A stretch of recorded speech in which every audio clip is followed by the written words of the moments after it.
मैंने अभी आप लोगों को ये बताया कि इस केस में PMe3 पॉजिटिव CH2 इस कार्बोकेटाइन की जो स्टेबिलिटी है वो कम होगी किससे? PMe3 सॉरी यहाँ पे नहीं, ये तो सेम ही हो जाएगा। यहाँ पे PMe3 पॉजिटिव CH2 पॉजिटिव, ठीक है। मैंने कहा यहाँ पे बैक पाई बॉन्डिंग लग रही है और बैक पाई बॉन्डिंग के कारण रिंग के इलेक्ट्रॉन विड्रॉ किए जाने। यहाँ पे बैक पाई बॉन्डिंग नहीं लग रही, -I लग रहा है, ठीक है। यहाँ पे -I से रिंग के इलेक्ट्रॉन विड्रॉ किए जाने। अब मैं एक एग्जांपल और लेता हूँ, उसको भी समझना, थोड़ा सा डिफरेंट फिर से आप लोगों को दिखेगा। मैं लिखता हूँ PMe3 पॉजिटिव CH2 पॉजिटिव, और एक एग्जांपल मैं लिखता हूँ ASMe3 पॉजिटिव। फॉस्फोरस को हटा के आर्सेनिक लिख दिया, फॉस्फोरस का भाई है ना आर्सेनिक, उसको लिख दिया। अब देखो, अब आप लोगों को क्या फर्क दिखेगा? आप लोगों को फर्क ये दिखेगा, ये जो फॉस्फोरस है ना, ये फॉस्फोरस ये 3p का था और इस पे एम्प्टी D था, इसलिए बैक पाई बॉन्डिंग हो सकती थी। लेकिन ये जो आर्सेनिक है ना, ये 4p का है, तो बेशक इस पे एम्प्टी ऑर्बिटल है, बेशक इस पे एम्प्टी ऑर्बिटल है, लेकिन ये बैक पाई बॉन्डिंग नहीं कर सकता, क्योंकि अभी आपने पढ़ा था बैक पाई बॉन्डिंग 2p या 2p 3p के बीच में हो सकती है। 2p 4p के ऑर्बिटल्स के बीच में बैक पाई बॉन्डिंग नहीं हो सकती। तो मैं ये कहना चाहता हूं, यहाँ पे ये फॉस्फोरस तो बैक पाई बॉन्डिंग से ही विड्रॉ कर रहा है, लेकिन ये जो आर्सेनिक है ये बैक पाई बॉन्डिंग से विड्रॉ नहीं कर पाएगा। और अगर ये बैक पाई बॉन्डिंग से विड्रॉ नहीं कर पाएगा तो ये किस इफेक्ट से विड्रॉ करेगा? -I effect. इस फर्क को समझना। अगर आप लोगों को ये फर्क समझ आता है तो ये बात समझना बहुत ज्यादा आसान है कि ये बात समझना बहुत ज्यादा आसान है कि यहाँ पे -I लग रहा है और यहाँ पे बैक पाई बॉन्डिंग, जिसको मैं कंजुगेशन या रेजोनेंस की तरह कंसिडर करके चल रहा था, वो लग रहा है। अब यहाँ पे मैं ऐसा कहूंगा, यहाँ पे ज्यादा इलेक्ट्रॉन विड्रॉ हो रहे हैं और यहाँ पे कम इलेक्ट्रॉन विड्रॉ हो रहे हैं। कम इलेक्ट्रॉन विड्रॉ क्यों हो रहे हैं? क्योंकि -I लग रहा है। आपको पता है बैक पाई बॉन्डिंग जो है वो ज्यादा इलेक्ट्रॉन विड्रॉ करेगी rather than -I। Electron withdraw करने की एबिलिटी, विड्रॉ करना। तो यहाँ पे अगर मैं इसको फर्स्ट कहूँ, इसको सेकंड कहूँ और स्टेबिलिटी कंपेयर करूँ, तो सेकंड की स्टेबिलिटी फर्स्ट से ज्यादा आएगी। सेकंड की स्टेबिलिटी फर्स्ट से ज्यादा आएगी, क्योंकि सेकंड के केस में बैक पाई बॉन्डिंग नहीं है, सिर्फ -I है। फर्स्ट के केस में बैक पाई बॉन्डिंग है, फर्स्ट के केस में बैक पाई बॉन्डिंग है। इस बात को समझना, बहुत डीप कंसेप्ट है ये, इस बात को समझना। एक और केस लेता हूँ, एक एग्जांपल लेता हूँ जिसमें मैं फिर ओवरऑल सभी स्पीशीज को कंसिडर करके चलूंगा, ठीक है। इसको मैं क्लियर करता हूँ, जल्दी से इसका स्क्रीनशॉट ले लो आप, फिर मैं इसको क्लियर कर दूंगा। देखना अगला एग्जांपल, देखना मैं लिखता हूँ, एक मैंने लिखा OMe, यहाँ पे लिखा CH2 पॉजिटिव। दूसरा मैं लिखता हूँ इसके अलावा CH3 CH2 पॉजिटिव। तीसरा लिखता हूँ यहाँ CH2 पॉजिटिव CH3। चौथा ले लेता हूँ मैं रेफरेंस कंपाउंड CH2 पॉजिटिव। पांचवा ले लेता हूँ, कितना ही जो मैंने आपको लोगों को तरीका सिखा रखा है ना, कितना ही बड़ा एग्जाम्पल आ जाए आप लोग बहुत इजीली उसको डील कर सकते हो, बहुत इजीली उस एग्जाम्पल से आप समझ सकते हो। ठीक है, मैं ले लेता हूँ, यहाँ पे ले लेता हूँ NMe3 पॉजिटिव। ठीक है, छठा लिखता हूँ मैं CH2 पॉजिटिव AsMe3 पॉजिटिव। और सातवां लिखता हूँ मैं CH2 पॉजिटिव PMe3 पॉजिटिव। ठीक है, सबसे पहला काम यहाँ पे इफेक्ट देखना, कौन सी स्पीशीज में क्या इफेक्ट लग रहा है ये ऑब्जर्व करना। OMe लोन पेयर है, अब मैं सीधा कहूंगा +R -I। CH3 benzene ring पे कार्बन है, उस कार्बन पे हाइड्रोजन है तो हाइपर कंजुगेशन हो सकता है और +I। CH3 बेंजीन रिंग पे कार्बन है, उस कार्बन पे हाइड्रोजन है तो हाइपर कंजुगेशन हो सकता है और +I। अभी मैं इफेक्ट लिख रहा हूँ, उसके बाद मैं पोजीशन के हिसाब से कहूंगा यहाँ रेजोनेंस लगेगा, यहाँ हाइपर कंजुगेशन लग सकता है, यहाँ इंडक्टिव लगेगा, फिर मैं इफेक्ट कैंसिल आउट कर देता हूँ। ठीक है, यहाँ देखो कोई empty, no empty orbital, no empty orbital और कोई भी एम्प्टी ऑर्बिटल नहीं है तो सिर्फ इफेक्ट जो लगेगा वो -I। आर्सेनिक के केस में भी देखना एम्प्टी ऑर्बिटल तो होता है लेकिन बैक पाई बॉन्डिंग नहीं होती, इसलिए सिर्फ -I कंसीडर करके चलूंगा। ठीक है, और एक केस ले लेता हूं ये, इसमें क्या होगा, इसमें होगा बैक पाई बॉन्डिंग भी और -I भी। ठीक है, अब देखते हैं, -I भी होगा, बैक पाई बॉन्डिंग भी होगा। अब देखते हैं, देखना क्या मैं ऐसा कहूं, ये जो तीन इफेक्ट हैं, ये जो तीन इफेक्ट हैं ये इलेक्ट्रॉन रिलीजिंग है, और ये जो तीन इफेक्ट हैं ये इलेक्ट्रॉन विड्रॉइंग है। चौथे के रिस्पेक्ट में इलेक्ट्रॉन रिलीजिंग वालों की स्टेबिलिटी ज्यादा होगी और इलेक्ट्रॉन विड्रॉइंग वाले की स्टेबिलिटी कम होगी, और इसलिए पहले दूसरे तीसरे की स्टेबिलिटी चौथे से ज्यादा, पांचवें छठे और सातवें की स्टेबिलिटी चौथे से कम, और ये आपका आ गया पार्शियल ऑर्डर। अब आप लोगों को सिर्फ अरेंज करना है पहले दूसरे तीसरे को और पांचवें छठे सातवें को, हमारा काम पूरा हो जाएगा। हम क्या करते हैं, हम पहले दूसरे तीसरे को देखते हैं। पैरा पोजीशन, पैरा पोजीशन पे क्या आता है, इंडक्टिव कट जाएगा, रेजोनेंस काम करेगा। पैरा पोजीशन फिर से पैरा है ना, और पैरा है तो इंडक्टिव काट दो, हाइपर कंजुगेशन काम करेगा। मेटा पोजीशन, और मेटा पोजीशन है तो हाइपर कंजुगेशन काट दो, इंडक्टिव काम करेगा। आ गए, इफेक्ट डिसाइड हो गए। अब आपको पता है रेजोनेंस लीड करता है हाइपर कंजुगेशन को, हाइपर कंजुगेशन लीड करता है इंडक्टिव को। तो रेजोनेंस के कारण इलेक्ट्रॉन रिलीज ज्यादा और इंडक्टिव के कारण इलेक्ट्रॉन का रिलीज जो होगा वो कम।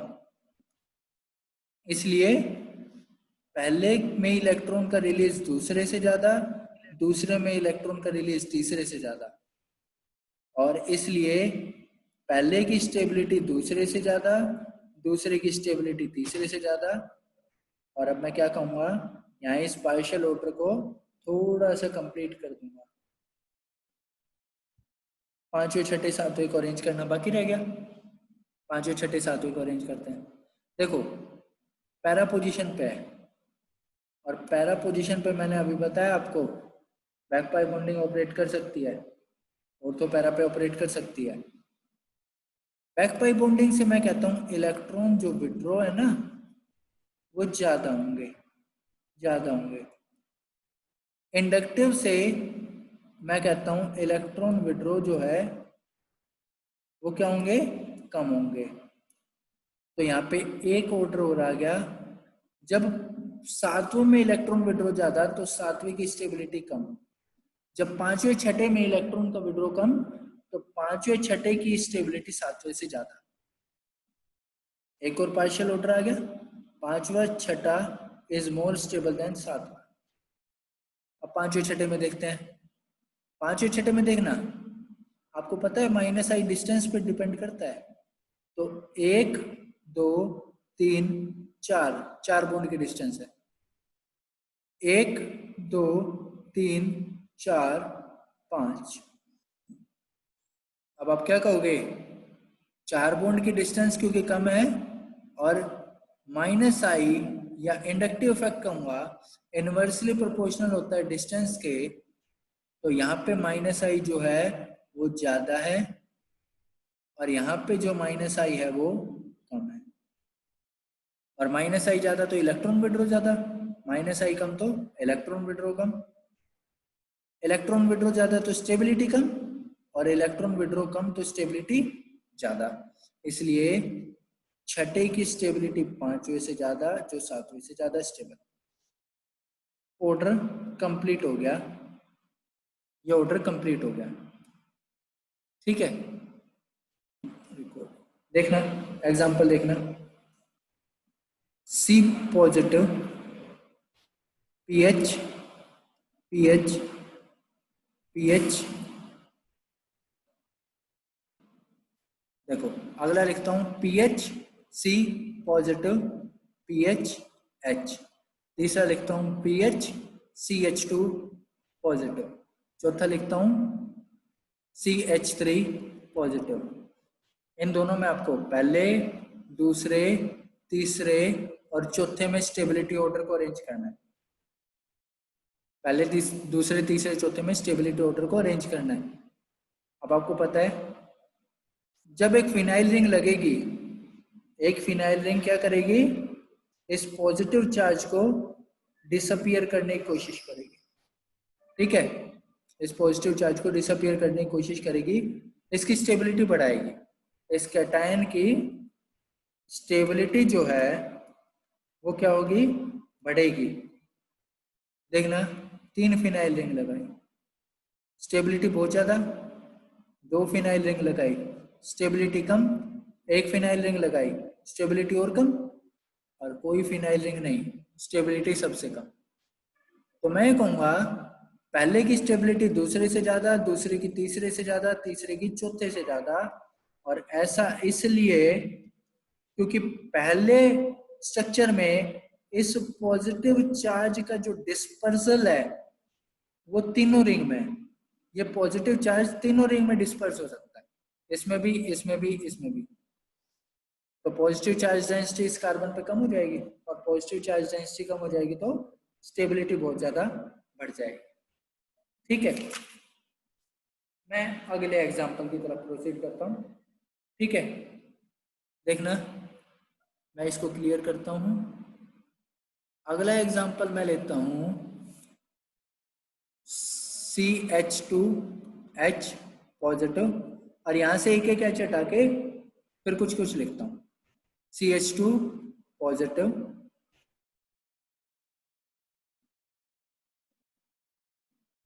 मैं लिखता हूं CH2PH। अगला मैं लिखता हूं CH2CH3। एक मिनट होल्ड करना,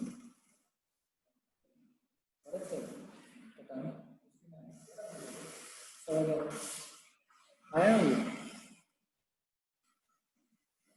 चौथा लिखता हूं CH2 पॉजिटिव, और यहाँ पे लिख देता हूँ साइक्लोप्रोपाइल। मैंने कल आप लोगों को साइक्लोप्रोपाइल रिंग का एक एग्जांपल कराया था जिसमें मैंने इसकी sp5 हाइब्रिडाइजेशन कराई थी।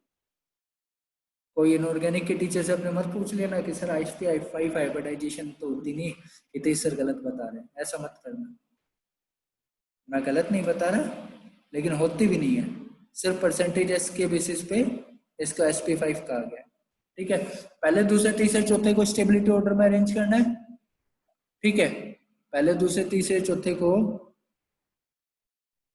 स्टेबिलिटी ऑर्डर में अरेंज करना है,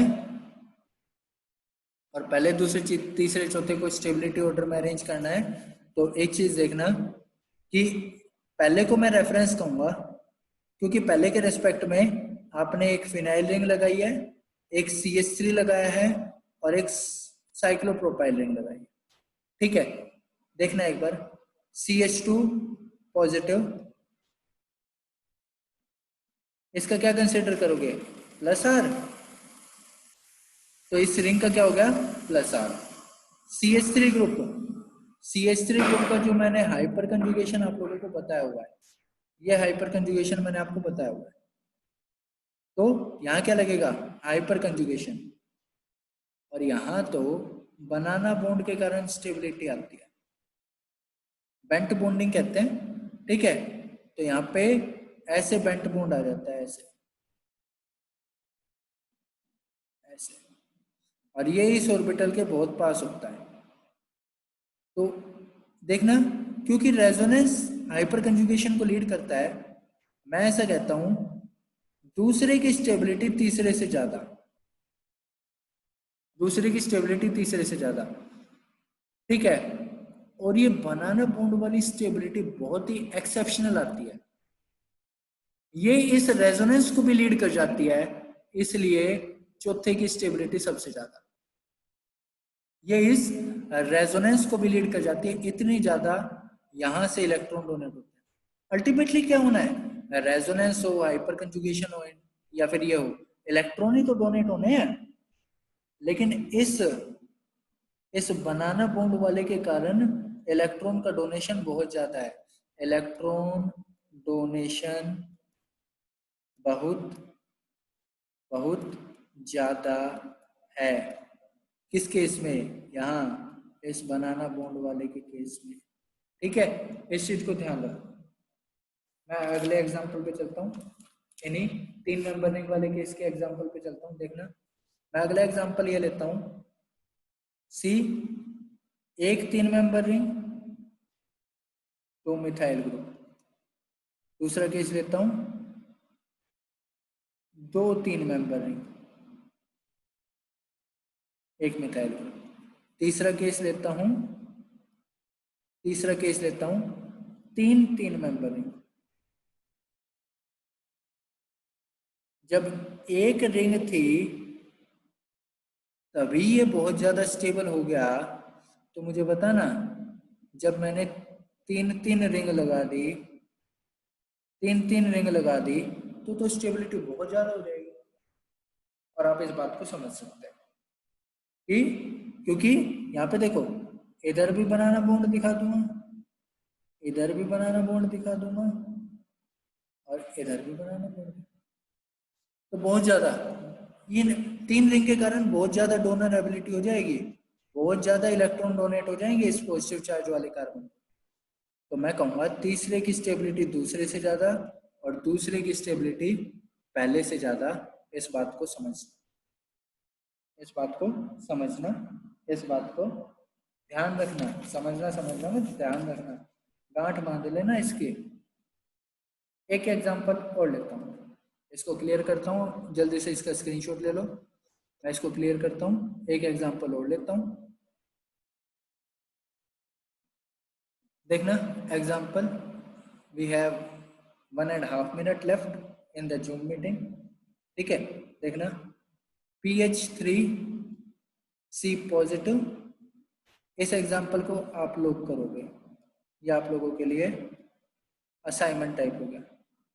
CF3 की थ्राइस C पॉजिटिव, CCl3 की थ्राइस C पॉजिटिव। ये एग्जांपल, इसमें क्या करना है आप लोगों को, 1 2 3 और 4 की स्टेबिलिटी ऑर्डर अरेंज करनी है। इसको मैं नेक्स्ट क्लास में डिस्कस करूंगा, ठीक है ना।